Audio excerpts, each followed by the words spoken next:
Dinas Kelautan Perikanan dan Pangan Loksemawe melakukan pemeriksaan kesehatan hewan kurban di Gampong Utenbayi, Kecamatan Banda Sakti. Hasil pemeriksaan terhadap hewan kurban milik Mustafa tersebut, sebanyak 85 ekor ternak jenis sapi dalam kondisi sehat dan layak dikonsumsi.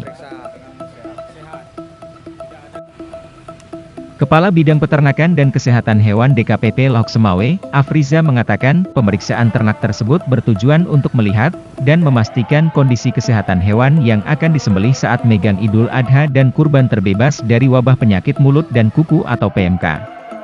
Usai melihat kondisi kesehatan hewan ternak jenis sapi tersebut, pihak DKPP juga menyerahkan surat keterangan kesehatan hewan kepada pemilik kandang tersebut. Kebetulan hari ini kita memeriksa kesehatan ternak yang ada di Banda Masin, yang Pak Mustafa. Punya Pak Mustafa, kita sudah memeriksa kesehatannya yang berjumlah ternaknya 85 ekor. Dinyatakan bahwa ini sehat. Jadi tidak ada terindikasi PMK, ini bebas. Terus sementara kita itu berlaku suratnya 7 hari.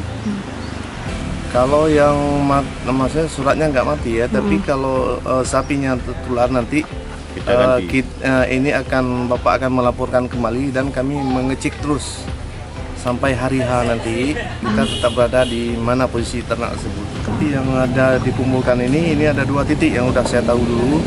Di Muara 1 juga ada, di Banda 1 juga ada. Kemudian yang lain mungkin di peternakan rakyat. Kita tetap ini kita periksa yang megang Idul Adha, kurban. Kita harapkan kepada petani ternak agar ini penyakit ini tidak perlu ditakuti dan kita sudah buktikan penyakitnya sembuh diobati. Semua dalam 1 minggu dia sudah sembuh mudah-mudahan, dan kita harapkan ternak jangan dilepas. Kita jangan dilepas, mudah-mudahan terus dipantau kesehatannya. Kami tetap membantu dalam pemeriksaan kesehatan atau mengobatinya.